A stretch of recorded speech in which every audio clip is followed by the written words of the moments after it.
But we begin tonight with the final chapter in one of the state's longest legal sagas. Henry Keogh's $2.5 million compensation payout for the 20 years he shouldn't have spent in jail.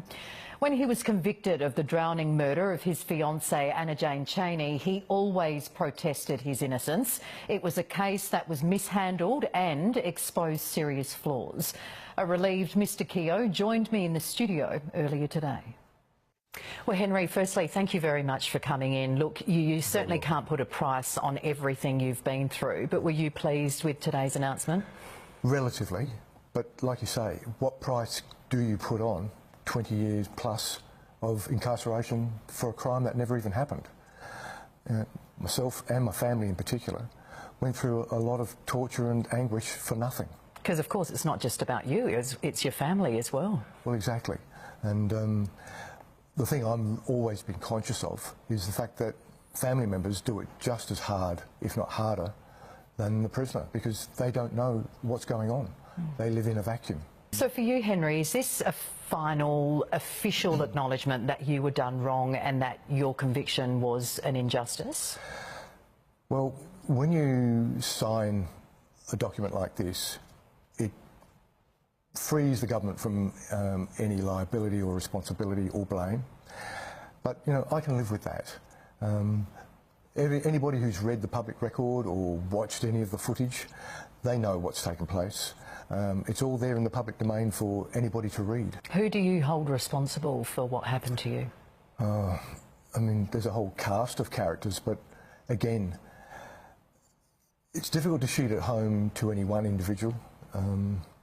There's a lot of players who had their fingers in this play, and again, it's just a matter of reading the record in terms of the flawed evidence, the fact that an unqualified and an incompetent pathologist was used time and time again, and to make matters worse, that matter was covered up.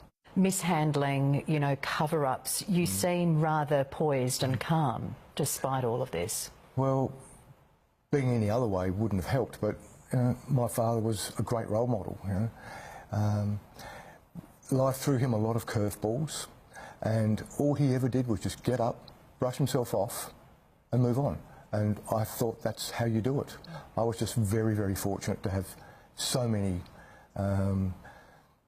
people of integrity and courage to keep fighting what they saw was a gross miscarriage. There are others who haven't been equally as fortunate as you. You know, you haven't been the only one, especially this program. We've looked at a number of cases. There's Derek Bromley, we've got Fritz van Beelen, and there are others. Drummond as well, of course, we've done that as well. Should there be a proper commission of inquiry into all of these? Absolutely there should be, without any question at all. And I think the sooner that happens, the better, because if people are to have confidence in the legal justice system, it should be robust enough and mature enough to say, yes, we got it wrong, but we're prepared to fix it.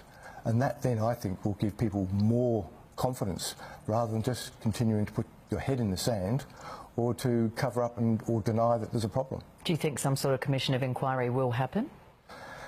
If there's a big enough push for it, yes, because at the end of the day, the government are there to serve the public, and if the public want it and demand it, and they certainly deserve it, because who's going to be next? And so it should happen, it's just a matter of when. Well, in your case, you got a $2.5 million apology of sorts. What will this money mean for you and your family? There's no concrete plans as yet, but it means I've got some financial security for me and the family, and we can put this sorry chapter behind us. I bet you've been looking forward to this for a very long time. Thank you very much for your time, Henry, and best of luck with it all. My pleasure. Thank you.